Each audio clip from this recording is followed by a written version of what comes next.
آیت نمبر 32 سورۃ الاعراف، آیت نمبر 32۔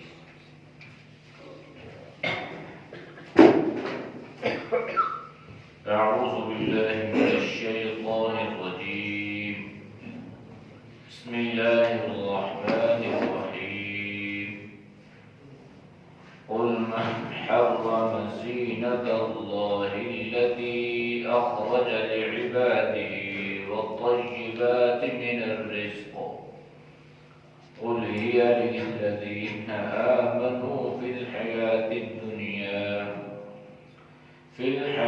الدنيا خالصة يوم القيامة كذلك نفصل الآيات لقوم يعلمون قل إنما حرم ربي الفواحش ما ظهر منها وما بطن والإثم والبغي بغير الحق وأن تشركوا بالله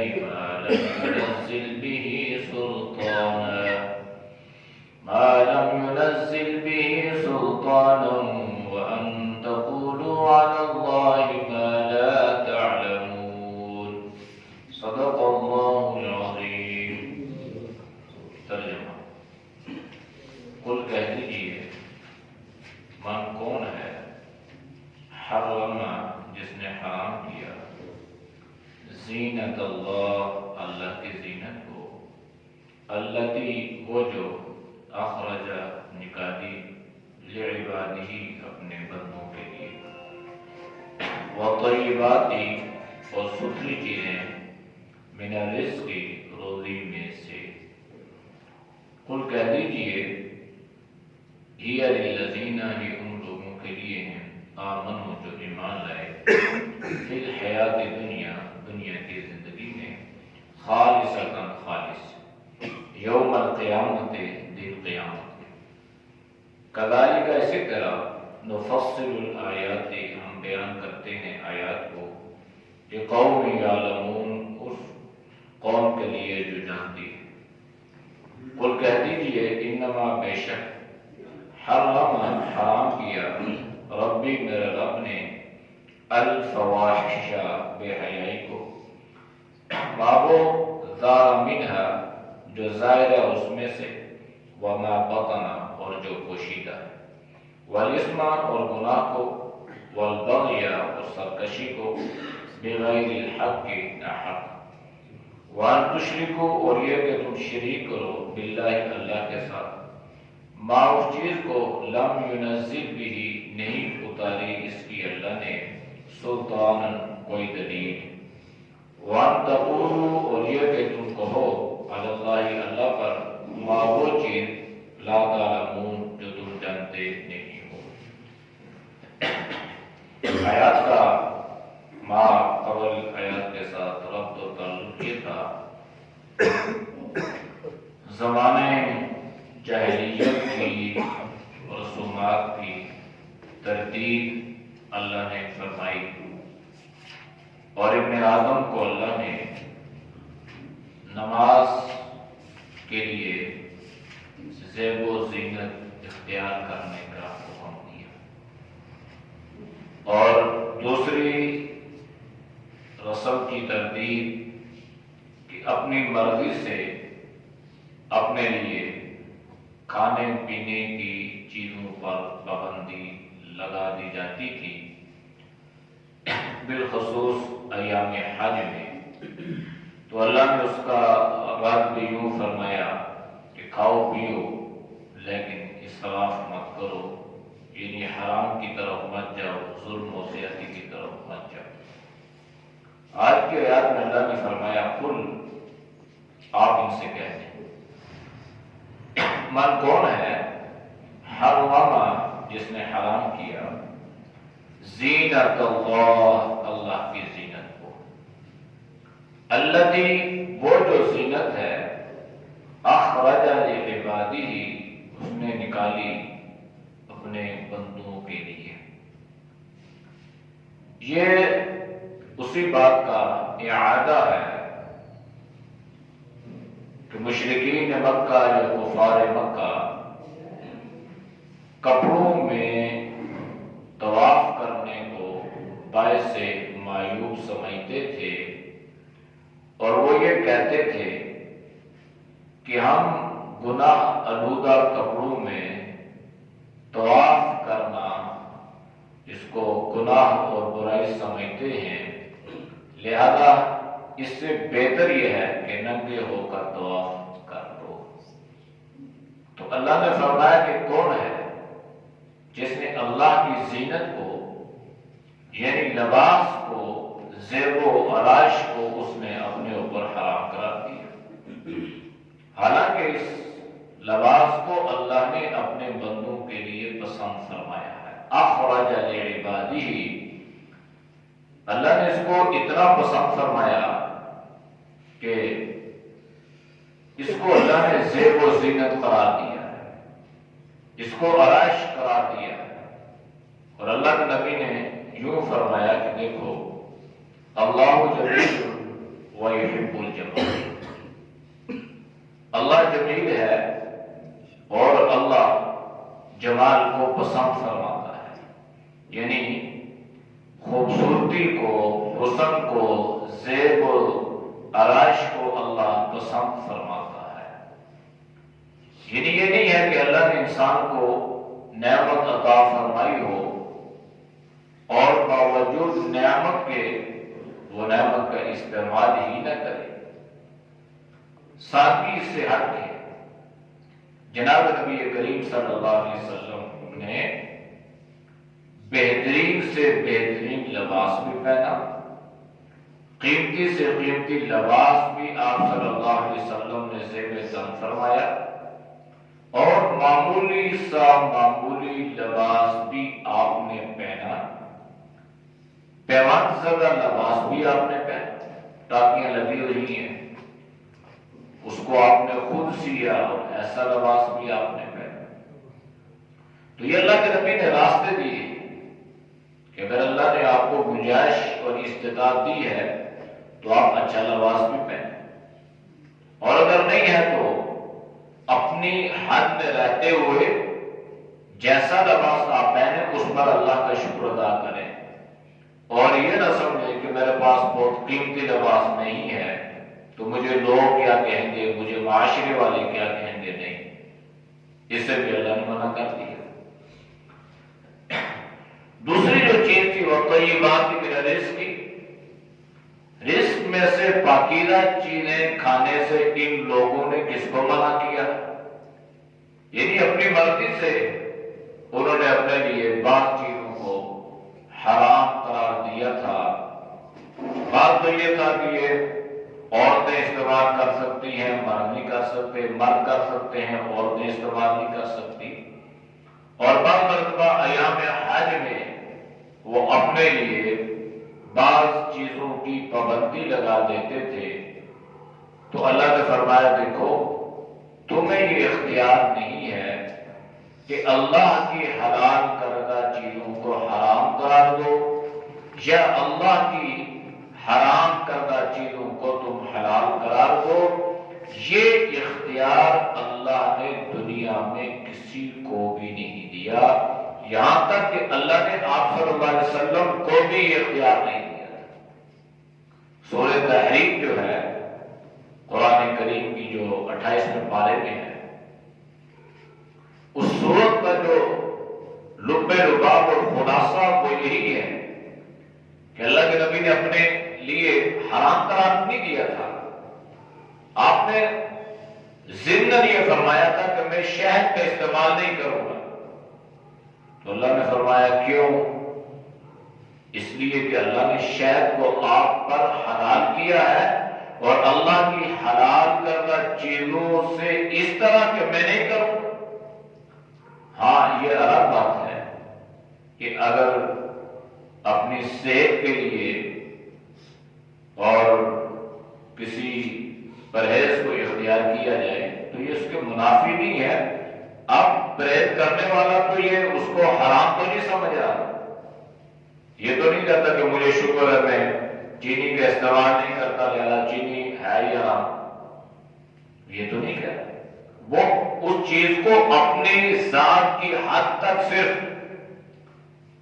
اس سے اجتناب کر رہا ہے، اس لیے کہ اس کی صحت کے لیے اس کا استعمال درست نہیں ہے، وہ مضر صحت ہے۔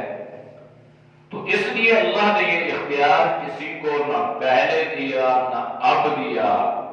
حلال حرام کا اختیار یہ اللہ کے پاس ہے۔ ہاں، اب یہ بتاتے کون ہیں؟ یہ علماء کا کام ہے کہ وہ بتاتے ہیں کہ یہ حلال ہے اور یہ حرام ہے۔ تو جب علماء بتاتے ہیں حلال اور حرام تو لوگ اس پر اعتراض کرتے ہوئے یہ کہتے ہیں کہ جناب دین میں اللہ نے آسانیاں رکھی ہیں، ان مولویوں نے اپنے ذات کے لیے اس دین کو مشکل بنا دیا۔ تو ذہن میں رکھیے گا کہ مولوی دین بناتے نہیں ہیں، علماء حلال اور حرام کو بناتے نہیں ہیں، بلکہ وہ صرف بتاتے ہیں بس۔ جیسے ڈاکٹر ہے، کوئی ڈاکٹر کسی کمپنی میں جا کے دوائی بناتا نہیں ہے، وہ صرف بتاتا ہے کہ بھائی یہ جو دوائی ہے نا یہ اس مقصد کے لیے بنائی گئی ہے، لہذا آپ نے اس کو استعمال کرنا ہے۔ تو اسی طرح علماء بھی جو شریعت ہے جس پر 1450 سال سے امت کا عمل چلا آ رہا ہے، تو وہ چیز بتائی جاتی ہے کہ بھائی یہ جائز ہے، یہ ناجائز ہے، اور بتائی کہاں سے جاتی ہے؟ قرآن و سنت سے بتائی جاتی ہے، اور یہاں سے بتائی جاتی ہے کہ یہ حرام ہے اور یہ حلال ہے۔ کچھ اللہ نے تفصیلاً ذکر فرمایا، کچھ اللہ نے اجمالاً ذکر فرمایا، کچھ جناب نبی کریم صلی اللہ علیہ وسلم نے اس کی تشریح فرمائی۔ تو اس لیے جو چیز حلال ہے اور طیبات من الرزق کی،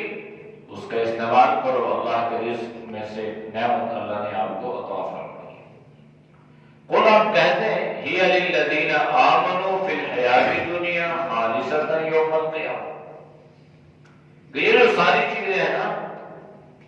یہ دنیا کی زندگی ہے۔ ان لوگوں کو کہہ دیں جو ایمان لائے ہیں نا، ان سے یہ کہہ دیں کہ یہ دنیاوی ساز و سامان جو ہے نا، زیب و زینت جو ہے، لباس، قیمتی مہنگے لباس اور دنیا کی دیگر آرائشیں اور محلات اور بڑے بڑے گھر اور زمینیں اور جاگیریں، ایمان والوں سے کہتے ہیں کہ یہ سب کا سب دنیا ہی میں رہ جائے گا، بس یہ دنیا کی زیب و زینت ہے، اصل تو انسان کے اعمال کی زینت ہے، خوبصورتی اعمال سے ہوتی ہے۔ ایک انسان اگر قرآن کو پڑھے نا، قرآن اس کے سینے پر رکھ دو اور یہ عقیدہ اور یہ نظریہ بنا لو کہ بس اس قرآن کے رکھنے کی وجہ سے یہ بخش دیا جائے گا، تو یاد رکھیں قرآن اور سنت میں ایسا کوئی اشارہ نہیں، اس لیے کہ اللہ نے اس کو اس لیے نہیں اتارا، اس لیے اتارا ہے کہ اس سے رہنمائی حاصل کرو اور اس کو اپنی زندگیوں میں لاؤ، اصل ہی ہے۔ باقی یہ تو قرآن کریم کا اعجاز ہے، معجزہ ہے، اس کا ادب و احترام کرنے پر بھی اللہ ثواب عطا فرماتا ہے، اس کے دیکھنے پر بھی اللہ انسان کو اجر عطا فرماتا ہے، اس کے پڑھنے پہ بھی اللہ انسان کو ثواب عطا فرماتا ہے۔ تو مقصد یہ ہے کہ اس کو اپنا جو ہے وہ رہبر، اپنا مقتدا مانا جائے اور اس سے رہنمائی آ سکتی ہے۔ تو اس لیے اللہ نے چونکہ دنیاوی زیب و زینت کا ذکر ہوا تو اللہ نے فرما دیا کہ یہ جو ساری چیزیں ہیں نا یہ دنیا کی حد تک ہیں۔ انسان دنیا میں جب آیا تھا نا تو اس کے دونوں ہاتھ خالی تھے اور بالکل یوں تھے، تو جب دنیا سے انسان جاتا ہے تو تب بھی اس کے ہاتھ یوں ہی ہو جاتے ہیں۔ اکثر آپ نے دیکھا ہوگا زبردستی انسان ان ہاتھوں کو کھولنے کی کوشش کرتا ہے، اسی طرح آنکھیں کھلی ہیں تو کھلی رہ جاتی ہیں، پھر ان کو زبردستی بند کیا جاتا ہے، منہ کھلا ہے تو کھلا ہے، اس کو زبردستی بند کیا جاتا ہے۔ تو اصل یہ ہے کہ انسان کی اعمال جو ہے نا، اصل چونکہ پیچھے بھی اللہ نے ذکر فرما دیا کہ ٹھیک ہے لباس پہنو، قیمتی پہنو، جیسا اللہ نے کچھ پہنو، لیکن اصل تمہارا جو تقوی ہے نا، وہ لباس جو تقوی کا ہے نا، وہ سب سے بہترین چیز ہے۔ باقی یہ دنیاوی بناوٹیں ہیں، اصل چیز جو ہے وہ اعمال ہیں۔ خالصتاً خالص یوم القیامت دن قیامت میں۔ دنیا میں تو یہ جو نعمتیں ہیں نا، دنیاوی نعمتیں، یہ ایمان والوں کو بھی اللہ دیتا ہے، لیکن یہ غیر ایمان والوں کو بھی اللہ عطا کرتا ہے، اور کیا پتا اللہ ان کو ایمان والوں سے بڑھ کے دیتا۔ اس لیے کہ اللہ نے کیا فرمایا، الحمدللہ رب العالمین، وہ ساری کائنات کا رب ہے، سارے عالم کا رب ہے۔ اگر اللہ یہ فرماتا نا الحمدللہ رب المسلمین یا رب المؤمنین، تو تب اللہ کسی کافر کو، کسی منکر کو ایک گھونٹ پانی بھی دنیا میں نہ عطا کرتا، لیکن اللہ نے فرمایا رب العالمین، ساری کائنات کا ہوں، سب کو دے رہا ہوں، سب کو کھلا رہا ہوں، جو مانے اسے بھی، جو نہ مانے اسے بھی۔ لیکن آخرت میں کیا ہوگا؟ آخرت میں یہ نعمتیں خالصتاً ایمان والوں کے لیے ہوں گی، کافروں کے لیے بالکل۔ یہ واضح اعلان ہے اللہ کا۔ اسی لیے اللہ کے نبی نے فرمایا نا کہ یہ لباس ایک زینت ہے، اس کو اللہ نے زینت قرار دی۔ اس سے انسان کا جسم مستور رہتا ہے، چھپا رہتا ہے، اور بالخصوص عورتوں کے سارے جسم کو صدر عورت کا درجہ دیا۔ اللہ کے نبی نے ایک حدیث میں فرمایا کہ قیامت والے دن بہت ساری عورتیں ننگی ہوں گی۔ تو صحابہ نے پوچھا اللہ کے نبی کیوں؟ تو آپ صلی اللہ علیہ وسلم نے ارشاد فرمایا کہ وہ اس لیے کہ دنیا میں وہ جو لباس پہنتی تھی نا، اتنا باریک لباس پہنتی تھی کہ اس لباس سے ان کا جسم نظر آتا تھا۔ اور نمبر 2، وہ لباس تو پہنتی تھیں اتنا چست لباس کہ جس سے جسم کی ڈھیل ڈھال ظاہر ہوتی تھی۔ تو جو لباس کا اللہ نے ایک مقصد رکھا ہے، وہ مقصد فوت ہو گیا، تو اللہ نے فرمایا جو دنیا میں اس چیز کی پرواہ نہیں کرے گا، ربا کاسیات عاریات یوم القیامہ، اللہ کے نبی نے فرمایا پھر قیامت والے دن بہت ساری عورتوں کو ننگا دیکھو گے۔ اس لیے دنیا میں لباس صحیح ہوگا تو اللہ وہاں بھی بہترین لباس پہنائے گا، اور دنیا میں اگر لباس ٹھیک نہیں ہے تو وہاں بھی پکڑ میں آئیں گے۔ مرد کے لیے آپ نے کیا فرمایا؟ آپ نے ارشاد فرمایا کہ آپ کے پاجامے کا، آزار کا وہ حصہ، حدیث کے الفاظ ہیں، بخاری مسلم کی روایت ہے، آپ نے فرمایا کہ انسان کے آزار کا وہ حصہ جو اس کے ٹخنوں پر ہوگا، اللہ کے نبی نے فرمایا من النار، وہ آگ میں ہوگا۔ میں نے ایک جگہ اس کا ذکر کیا، اس حدیث مبارکہ کا، لباس کے متعلق بات چلی تو کہنے لگے جناب دنیا چاند پہ پہنچ گئی اور آپ ابھی تک اس بات پہ اٹکے ہوئے۔ تو میں نے یہ کہا کہ جناب نبی کریم صلی اللہ علیہ وسلم کی ایک سنت پر عمل کرنا ہزار لوگ چاند پہ پہنچ جائے اس سے کئی گنا بڑھ گئے۔ چاند پہ پہنچ گئے تو ٹھیک ہے، آپ نے دنیا فتح کر لی، لیکن جب وہ حصہ آپ کا آگ میں ہوگا نا، تو اس وقت پھر اگر اللہ کسی کو موقع دے تو کوئی آدمی کسی سے پوچھے تو اس وقت اس کو سمجھ میں آئے گی کہ آخرت کی جو آگ ہے یہ دنیا کی آگ سے 70 گنا زیادہ ہے۔ جب دنیا کی آگ کی ایک کیفیت یہ ہے کہ ایک معمولی جگہ وہ آگ ہے، شعلہ ہم سے برداشت نہیں ہو سکتا، تو چاہ جائے کہ انسان کا ٹخنا جو ہے یہ آگ میں، تو اس کو کیسے انسان برداشت کرے؟ تو اللہ کے نبی تو مرد کے لیے حکم ہے کہ کم از کم اس کو ننگا رکھے، اور عورت کے لیے حکم یہ ہے کہ اس کو چھپا کے رکھے۔ اب ہو کیا رہا ہے؟ الٹی کیوں کر رہے ہیں؟ عورتیں آہستہ آہستہ اوپر آ گئی، پہلے ٹرنے لگے ہوئے، پھر اس سے اور اوپر، پھر اور اوپر۔ اب تو اللہ معاف کرے، یوں لگتا ہے جیسے شلوار آئی نہیں، ایسا لباس آتا ہے۔ اور مرد جو ہے وہ گھسٹتے جاتے ہیں۔ اگر کسی جگہ جب اللہ کے نبی نے یہ حدیث بیان کی نا تو حضرت ابو بکر رضی اللہ تعالیٰ عنہ کا آزاد جو نیچے گھسٹ رہا تھا تو وہ عاجزی سے، انکساری سے اور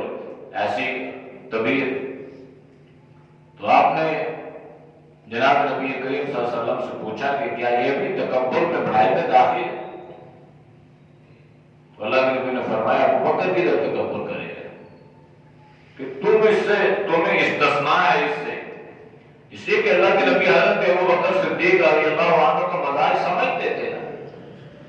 وہ تو یوں ہی کبھی ایسے لٹک جاتا، ورنہ سب تو یہ ہے کہ لٹکنے کی نوبتیں کہاں کی تھی۔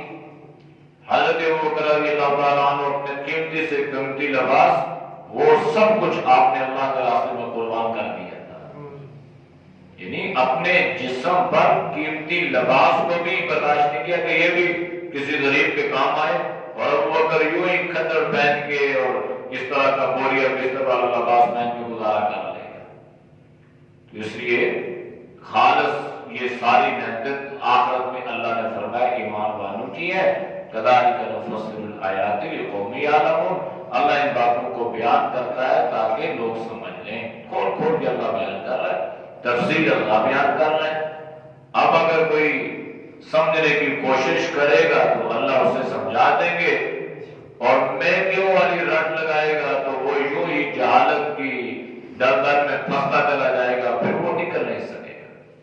جیسے آج کل ہمارا ایک مزاج بن چکا ہے۔ خدا ان سے یہ بھی کہہ دیں انما بے شک جو حرم حرام ہے نا، ربی یا میرے رب نے جو چیز حرام کی ہے اس میں پہلی چیز الفواحش ہے، بے حیائی کو اللہ نے حرام کر دی ہے۔ اس بے حیائی کا تعلق کسی بھی چیز کے ساتھ کیوں نہ ہو، لباس کے ساتھ ہو، آنکھ کے ساتھ ہو، کانوں کے ساتھ ہو، زبان کے ساتھ ہو، یہ جسم کے کسی اور حصے کے ساتھ ہو، اللہ نے فرمایا کہ اللہ نے اس کو حرام کیا۔ اب چونکہ وہ بے حیا ہوتے اور اس کو درجہ کیا دیتے کہ ہم ٹھیک کر رہے ہیں، بے حیائی کو دین کا نام دیتے تھے نا، جیسے آج کل ہم بدعات کو دین کا نام دیتے ہیں، تو انہوں نے بے حیائی کو دین کا نام لیا کہ جناب گناہ زدہ کپڑوں میں ہم طواف کرنا پسند نہیں کرتے، ہم برانا ہو کر مرد اور عورت اکٹھے ہو کر ہم طواف کرنے کو پسند کرتے ہیں۔ تو اللہ نے فرمایا یہ تمہاری بے حیائی ہے، یہ غیرت کے خلاف ہے، لہذا اللہ نے بے حیائی کو کیا کر دیا ہے؟ حرام کر دیا ہے۔ اور رب نے اللہ نے خود ربی الفواحش، میرے رب نے اس طرح کی فحش حرکتوں کو حرام کیا ہے، ما ظہر منہا وما بطن، چاہے گھر کے کمروں میں چھپ کر اندھیرے میں کرو تب بھی، چاہے لوگوں کے سامنے آ کے کرو تب بھی، اللہ نے ہر طرح کی بے حیائی کو حرام کر دیا ہے۔ والاسم، گناہ بھی حرام ہے جو گناہ کبیرہ ہے، والبغی، سرکشی، بغاوت، دین سے ہٹ جانا، دین سے قرآن کشی اختیار کر لینا، جس میں شرک بھی آ گیا، جس میں بدعت اور رسومات بھی آ گئی، اللہ نے فرمایا اللہ نے اس کو بھی حرام کیا ہے، بغیر الحق الحق۔ وَأَن تُشْرِكُوا بِاللَّهِ مَا لَمْ يُنَزِّلْ بِهِ سُلْطَانًا، شرک کو بھی اللہ نے حرام کیا ہے، یہ کہ تم شرک کرو، اللہ کے ساتھ تم کسی کو شریک ٹھہرا دو، حالانکہ اللہ نے اس کی کوئی دلیل تمہیں بتائی نہیں ہے، اللہ نے کوئی سند اس کی اتاری ہی نہیں ہے، یہ بھی حرام ہے۔ وَأَن تَقُولُوا عَلَى اللَّهِ مَا لَا تَعْلَمُونَ، اور یہ کہ تم اللہ کی طرف ایسی باتیں منسوب کرو جو تم جانتے نہیں ہو، یعنی پتہ ہی نہیں ہے، کہتے جی یہ میرے اللہ نے فرمایا، دن کا پتہ ہی نہیں، کہتے یہ اللہ کے نبی نے فرمایا۔ آج کل آپ کہیں پہ دیکھیں دو چار آدمی بیٹھے ہوتے ہیں، بعد جو ہے نا وہ دین پر آتے ہیں، تو جب وہ دین پہ آتے ہیں تو سب سے پہلا کام جو ہوتا ہے نا وہ تو یہی ہوتا ہے کہ وہ سب سے پہلے علماء پہ تنقید کریں۔ اور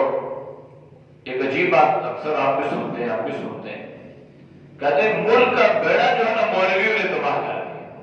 مطلب یہاں تک پہنچ جاتے ہیں کہ میں ایک دفعہ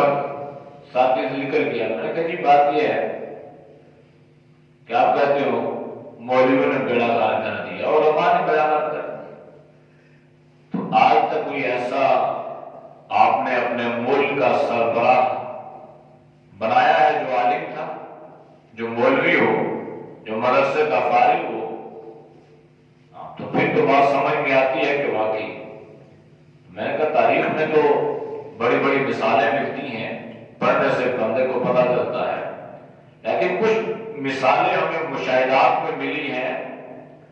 جو یہ طالبان کا 6 سالہ دور جو حکومت تھا، بعض لوگ اس پہ تھوڑی سی سختی کا اظہار کیا، انہوں نے یہ غلط کیا، یہ ٹھیک نہیں، انہوں نے جو کیا وہ شریعت کے مطابق کیا۔ اس 6 سالہ دور حکومت میں ان خطرات میں ان کے پاس کیا تھا؟ کھنڈر ہی تھے، اور کیا چیز تھی؟ تو اللہ نے ان سے وہ کام لیا کہ لوگ جو وہاں پہ گئے، جنہوں نے دیکھا اور کہا کہ ہم نے جو چیزیں کتابوں میں پڑھی ہے نا کہ خلافہ راشدہ کا زمانہ ایسا تھا اور حضرت عمر بن عبدالعزیز کا زمانہ ایسا تھا، اس زمانے کو ہم نے اپنی آنکھوں سے دیکھا ہے۔ مطلب امیر المومنین جو ہے وہ اتنی عاجزی انکساری وقت کہ آدمی پاس بیٹھ کے پوچھتا ہے کہ میں نے امیر المومنین سے ملنا ہے، اور امیر المومنین کہتا ہے کہ جناب وہ میں ہی ہوں۔ تو یہ مطلب تو علماء تھے اور اللہ نے ان سے وہ کام لیا اور نظام کو قائم کیا جیسے اللہ کے نبی نے ایک نظام دیا تھا۔ تو آپ یہ کفار کو یہ نظام کیسے حکم ہو؟ تو لہذا ساری دنیا مل گئی اور مل کے اس نظام کو ختم کرنے کی کوشش کی۔ 20 سال لگاتار، ابھی تقریباً 20 سال 19-20 سال ہوتے، اب اللہ پھر ان سے کام لے رہا ہے اور پھر کہیں سے کہیں اللہ ان کو پہنچا دی ہے۔ جن کو یہاں پہ ہتھکڑیاں لگائی گئی تھی نا، جو یہاں کے تھے اور ان کو بہت اذیتناک، جو سفارتی معاملات کے خلاف جو بات آتی ہے، اللہ کے سفیر کو استثناء حاصل ہوتا ہے۔ سفیر اگر کسی ملک میں پناہ لینا چاہے تو اس کو پناہ مل سکتی تھی جنگ کی حالت میں، لیکن یہاں پناہ نہیں ملی، تو پھر اللہ کا کرنا، اللہ کی لاٹھی بڑی بے وار ہے، اللہ دنوں کو یوں پھیرتا ہے۔ پھر جس کو آپ نے ہتھکڑی لگائی اور جس کو آپ نے کوڑوں سے مارا اور جس کے اذیت ناک وہ منظر آج بھی جو ہے نا ملتے ہیں، اور وہ کلپس وغیرہ ملا عبدالسلام ضعیف کو، تو پھر وہی ملا عبدالسلام ضعیف جو ہے وہ ٹیبل پہ بیٹھا ہوا ہے اور آپ اس کے سامنے فائل اٹھا کے اس بات کے انتظار میں ہیں کہ یہ سین کرے اور ہم مذاکرات کو شروع کریں۔ مطلب یہ اللہ کا کرنا کیسا ہوتا ہے؟ تو یہ نظام اللہ نے دیا، تو اس نظام کے تحت انسان جو ہے کبھی کوئی ایسی بے تکی بات نہ کر دے کہ وہ سارے کا سارا اپنے گناہوں کا الزام جو ہے وہ علماء کو اور صلحاء کو اور دوسرے لوگوں کو دے دے، اس لیے کہ انسان اپنے گریبان میں جھانکے کیا میں نے ان کا ساتھ دیا، کیا میں نے دین کے کاموں میں ان کا کوئی دست بازو بنا ہوں کہ کس طریقے سے بیچارے قسم پرسی کے عالم میں اور کتنی معمولی، آپ جائیں نا مدارس میں پتہ کریں، صبح فجر سے پہلے مدارس میں حفظ کی تجوید کی پڑھائی شروع ہوتی ہے، رات 9-10 بجے تک دن میں تھوڑا تھوڑا وقت ہے لگاتار پڑھائی، ایک پڑھانے والا مدرس پڑھا رہا، تنخواہ کتنی ہے؟ یقین کریں آپ سوچ کے حیران ہو جائیں گے، پریشان ہو جائیں گے، لیکن پھر بھی اللہ ان سے یہ کام لے رہا ہے۔ تو یہ حدیث بھی ذہن میں رکھیے گا کہ انہی لوگوں کی وجہ سے اللہ ہمارے اوپر سے عذاب کو ہٹا دیتا ہے۔ یہ اللہ کے نبی نے فرمایا کہ جب اللہ گناہوں کو دیکھتا ہے نا تو اللہ کو غضب آتا ہے، جلال آتا ہے، لیکن جب اللہ اپنے پیاروں کو دیکھتا ہے کہ جو سحری کے وقت اٹھ کے معصوم بچہ اللہ کے قرآن کی تلاوت کر رہا ہے، تو اللہ کا جو غضب ہوتا ہے نا وہ غضب اللہ کا رحمت میں تبدیل ہو جاتا ہے۔ اور ان کی وجہ سے اللہ ہمیں محفوظ فرماتے ہیں اور ہم امن میں رہتے ہیں اور اللہ ہمارے اوپر عذاب اتارتا نہیں ہے. تو اس لیے وَأَن تَقُولُوا عَلَى اللَّهِ مَا لَا تَعْلَمُونَ، ایسی باتیں مت کہا کریں، اللہ کی طرف منسوب کیا کریں جن کا سرے سے انسان کو علم ہی نہ ہو. اعوذ باللہ من الشیطان الرجیم، بسم اللہ الرحمن الرحیم. قل من حرم زینة اللہ التي اخرج لعباده والطيبات من الرزق قل هي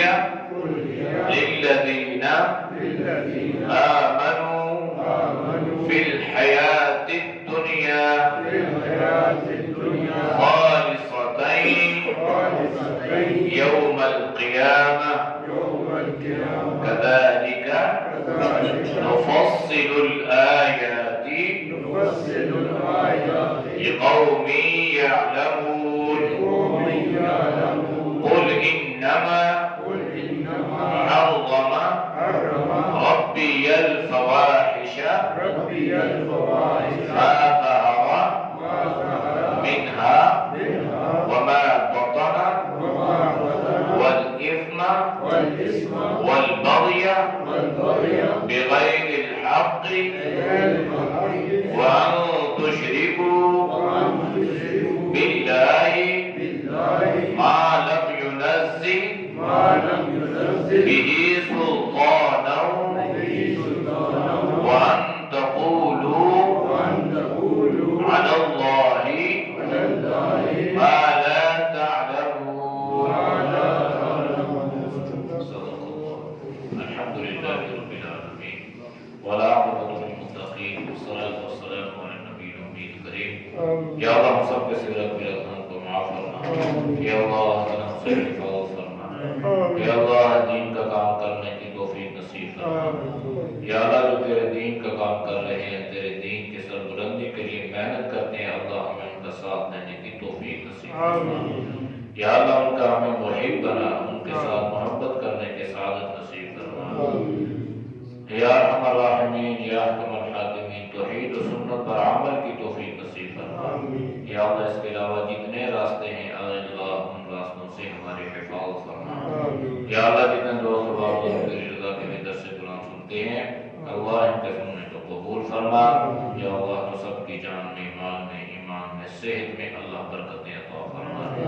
صلی اللہ تعالی علی نبی امی وعلی آلہ وصحبہ اجمعین برحمتک یا ارحم الراحمین.